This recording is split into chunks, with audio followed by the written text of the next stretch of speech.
Rain was going to be a big one musically just because of the lack of dialogue. Well, not lack of, but the choice to have it just picture. I remember sitting by the piano and writing a pitch basically for the episode, and I went into nostalgia zone where it reminded me of being a kid growing up on the Gold Coast. And I think when you're a kid you get to be excited about the rain in a shameless way, or like, boldly, using a lyric. You're listening to Bluey's Brisbane with Justin and Lou. And live boldly in the pretend. G'day, it's Justin here, and look, anytime you can get in the room where the magic happens, it's pretty special. And I'm so thrilled to be down here in the actual studio, the music studio of Bluey, with one of the key creatives in the music team, Jazz Darcy. Hi Jazz, how are you? Hey Justin, thanks for having me here. Well, thanks for coming here, I suppose. Thanks for having me in the studio. This is really something else. I mean, I was lucky enough to come about 2 years ago when the first Bluey album came out. Yeah. But I mean, the amazing thing about Bluey in the last couple of years, we just keep kind of joking that the show gets bigger and it gets bigger and it gets bigger. Has it been a real wild ride the last couple of years for you guys? You saying that, just every time you said bigger, a little bit of anxiety just flipped onto my heart. Like, yeah, it's been a whirlwind, but at the same time, I don't think I'll speak for myself. I don't come up for air enough to really appreciate it. I think you just get so busy working.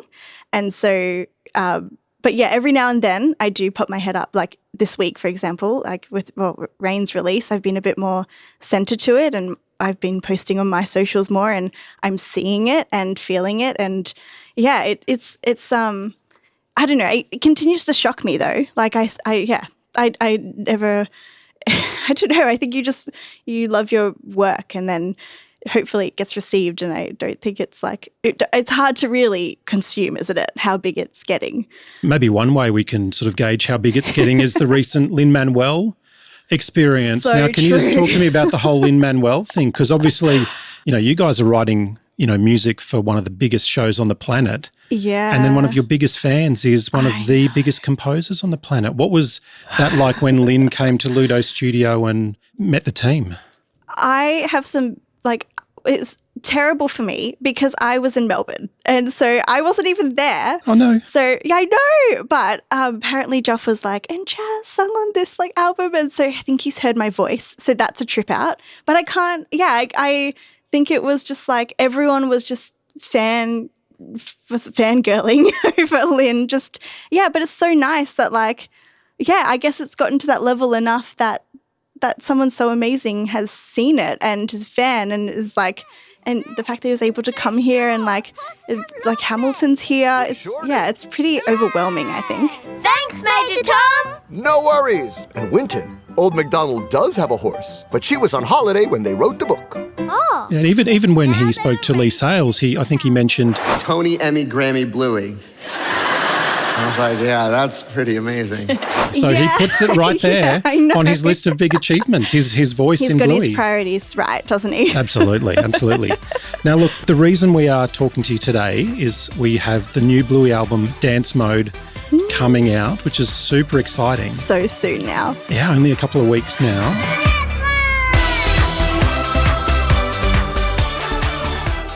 And we've got new Bluey episodes. Yep.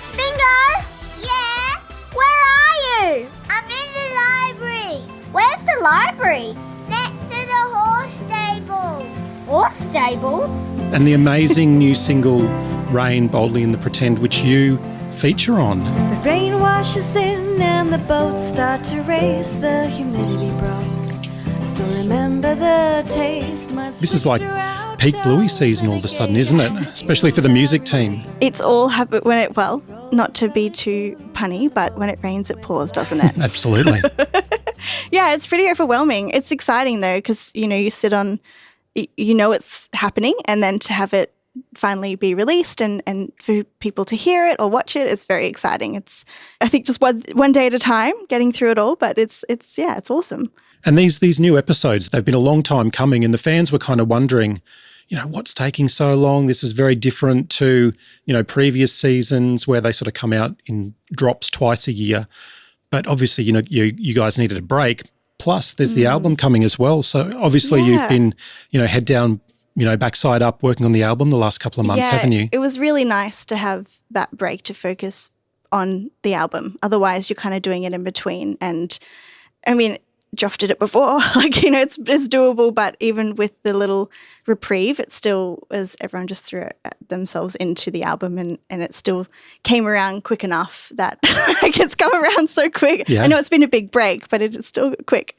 What's it like, you work on the music for the show for so long, but I guess, when you do 52 episodes a year, it probably feels very quick that you're working on the music. But then what's it like, taking the soundtrack for the show and then going back and reimagining it for an album? Because I'm sure that that's quite different, where you can probably spend a little bit more time on it than, say, the TV show. Yeah, so the episodes generally are like 5 weeks turnaround between the brief, and then we have like whip 1, whip 2. But the focus on it is about the show. So it's about it needs a good hook to keep everyone interested, and we've got to emulate the fun that's happening on screen. But it is, it's about the picture and what makes that the best, where we get to kind of explore more in the album, bringing the song to life and focusing more on the music. So it's still the basis of what you heard in the episode, but then, we get to spend a little bit more time fleshing it out and bringing in some incredible musicians, and it's just like such a cool, rich team for this process. And you get to, there's already so much effort that goes into the music for the episodes, but to really like put it as priority for the album and let it shine in its own light is really cool. Speak to me about that effort, because Bluey is really unlike any other kids show on TV, where, maybe if I'm watching a show with my kids, we won't name any, but, maybe you'll hear the same theme sort of coming up over and over again. But obviously Bluey's kind of seen like a little short film. Totally. Whereas all the music is kind of written specifically for that. How do you see the importance of music in a show like Bluey? That is the standard way to have a theme for a series. And I think that was the original idea for Bluey. It was kind of like, it'll be this fairly easy kid show that will have a repetitive theme. But the episodes are, like you said, kind of like they're written and produced as their own little short film, and they stand alone in themselves.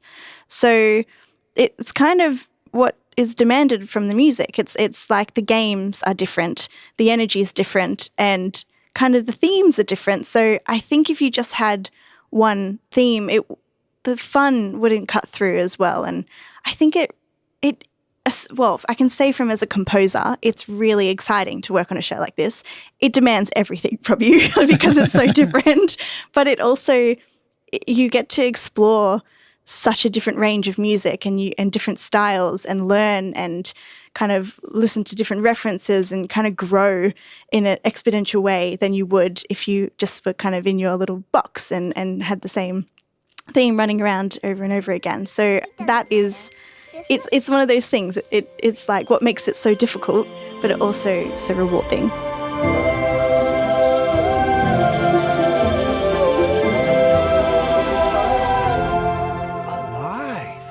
Now, I've had a look at the track listing for Dance Mode, and there's like a really good mix of, really fun stuff. There's a really good mix of, sort of tear-jerkers and emotional stuff. Grandad, I'm looking at you there, and I think Army is on there as well. One of my favourite tracks. Amazing. Yeah. I know you probably do have a favourite, so ignore the one we're going to talk about in a minute, but is there a favourite track on Dance Mode for you apart from the obvious? Oh, no. This is going to be a very tricky question. I think they all represent like a moment in time, and even if they're not necessarily my own track, I have an emotional connection to it, whether it's the episode or I'm just trying to think of like what made me. I listened to the whole album when it was just we just finished the mix, and I was like on the plane and I just listened all the way through. Oh man, I don't remember. I think Housework really stands out actually. Right, okay. But I think what is so cool about it is that it really is a party for the A side, and then it really just like brings you into your emotions on the B side. So I don't know how to answer you with one answer. It's like this is the hardest question I've ever been asked. Oh no, they're all like little. It's like having a favourite kid. Yeah, no, exactly. It really, well, I will say listening to it the whole way through, I was laughing on the plane, and then I also cried on the plane and was trying to be really subtle about it because obviously you don't want to be like this lunatic on. Who's that emo composer on the plane there? Yeah. But yeah, I can't. I refuse to answer. I plead the fifth. Fair enough.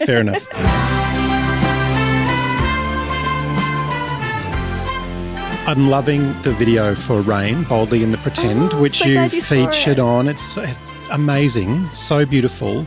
Love the Queenslander vibes, but love how you've taken the original music for Rain and then turned it into a song. And much like the first album, I loved how the Creek song had kind of been reimagined and had vocals put to it, and how that had been done. So I'm loving what you've done with the track. As a composer, how do you go about taking that original music and then writing a song to it? Did the song kind of exist before the theme for the show, or was it vice versa? How did you do it? Well, we knew Rain was going to be a big musically, just because of the lack of dialogue. Well, not lack of, but the choice to have it just picture. Well, it really rests on the music kind of telling the story Absolutely. and reinforcing the story that you're seeing. Exactly. Yeah. And so I remember sitting by the piano and writing a pitch basically for the episode, and kind of wanting to reflect on what it felt like.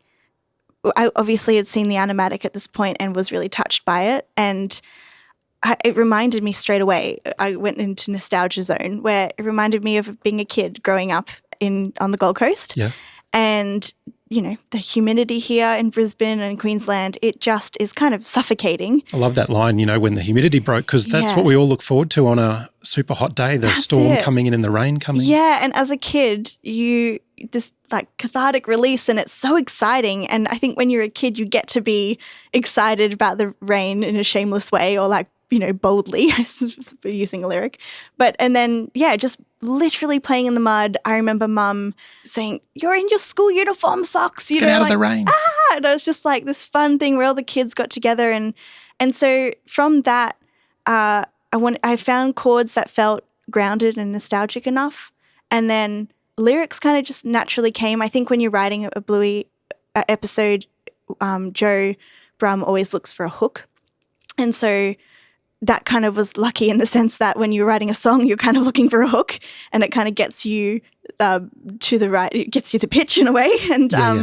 And so lyrics kind of came with it just because I was so touched by the episode, really. And then when I pitched it with, there was an instrumental and also with vocals. Right. And we went the instrumental way, and I'm so glad we got to do that because we got all the musicians we knew to come on and record, and it was such a full recording. Like, I think it's probably one of the biggest track-wise songs, and we needed it for the episode to make it feel like it's just a big hug. Right. But then it's a really good question though, because when we were doing the album and we were like, oh, well, we'll bring back the vocal one that probably wouldn't have seen the light of day after. So we thought, it'd be a piece of cake. We spent so much effort in doing the episode. I'm sure we'll just put vocals on the top. But actually, it was a completely different production. We had to pull things out, make room for the vocals, bring more dynamics, because you're not just watching an image and it feeling like a more meditative state. It's a song that's got to have highs and lows, Yeah. So it really was. I remember saying to Marley, who mixed and mastered it, being like, it won't take too long. We've kind of done so much work on it, and it really was so much effort went into it. And it's really, I'm glad we had the space and time to do that though, because I'm really proud of where the instrumental sits, and it's nice that the song version is a bit different, so they're not just repeating on the album. They do shine in their own light for different purposes. Absolutely, and can confirm because I sat down just before I came over here and rewatched Rain and then watched the music video, and it is striking how, like, even just the tone of the recordings, they sound completely different. Oh, good. So you've hit the nail on the head there with that one. So good. Now, look, just give us a little bit of intel on the filming of this, because obviously it was important. You know, you have the rain in the video, but it's set in a beautiful Queenslander house reminiscent of Bluey's house. What was it like shooting, you know, setting up and shooting in that beautiful old Queenslander for the day? Well, the Queenslander was a really good idea that Joff had, actually, because it is a, you know, Brisbane, Queensland based song, isn't it? Like kind of, so that was really important. And but the filming process was really wholesome because my brother actually was the director. Lovely. Yeah, and we actually really got on. Like, we were a good team. You know, there's no sibling rivalry there. It was really good. And then to have it just felt really wholesome, really. It was everyone kind of, I felt like community came together. There were so many people who just jumped on and gave their heart. Like, I will say, I feel like Bluey has this little magic that everyone who works on it really does give their heart and soul to it, and that was reflected on the film clip too. And I didn't expect it because it is a little bit different than what we've done. But yeah, the Queenslander was so good, and the weather held out, which is because you actually need it not to rain in order to have the lighting. It makes it more complicated if it rains for real. So, but yeah, it was really, I just remember feeling like, I'm just so, there were people like my friend's roommate who just said, "Hey, Jazz, I'm a set designer. I'm not working. I'm about to go on holidays. Oh, wow. Can I help out?" You know, that kind of thing. Like, yeah, that would be great. And she totally jumped on. Like, it was just this like really wholesome vibe from everyone.